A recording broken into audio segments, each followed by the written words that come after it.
కృత్తికతోనే నక్షత్రాలు మొదలవుతాయి. వేదములో నక్షత్ర ఇష్టి అని ఉంటుంది. ఆ నక్షత్ర ఇష్టి అంటే యాగము. ఇది దేనితో మొదలవుతుంది అంటే కృత్తికా నక్షత్రముతోనే మొదలవుతుంది. అందువల్ల ఈ కృత్తికా నక్షత్రముతో ఏర్పడేటువంటి కార్తీక మాసమునకు కూడా అంత గొప్పతనం ఉంది. నా కార్తీక సమో మాస నా గంగయా సదృశం తీర్థం అన్నాడు. నా తీర్థం గంగయా సమం. గంగతో సమానమైన తీర్థము లేదు. లోకాలు మూడు లోకముల యందు కూడా గంగ గంగయే. కాబట్టి గంగా నదితో సమానమైన తీర్థము లేదు. అయితే మన ఊళ్ళో నది ఉంటే గొప్పది కాదా? ముచ్చుకుందా మూసి గొప్పది కాదా అంటే గొప్పదే. కానీ గంగ తర్వాత అన్ని నదులు గొప్పవే. అలా గంగా నదితో సమానము. గంగా నది ఎంత గొప్పదో, కార్తీక మాసం ఎంత గొప్పదో, శివుడు ఎట్లా గొప్పవాడు. చాలా ఇష్టదైవతము శివుడు, సులభ దైవతము. ఏమి నువ్వు పెద్ద ఆభరణాలు, పుష్పాలు, అలంకారాలు ఏమీ అవసరము లేదు, చిన్నదానికే తృప్తి అన్నాడు. ఇటువంటి కార్తీక మాసములో ఏం చెయ్యాలయ్యా అన్నాడు.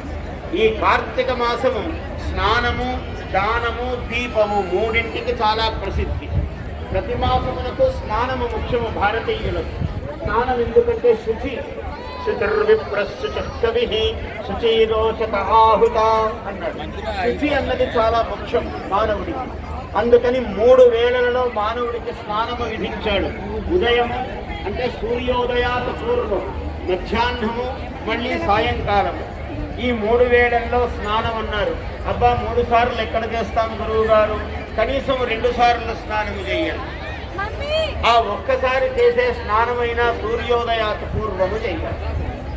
ఇది చాలా విధి. ఈ స్నానమునకు చాలా ప్రాధాన్యం ఉన్నది ఈ మాసంలో. అలాగే దానము.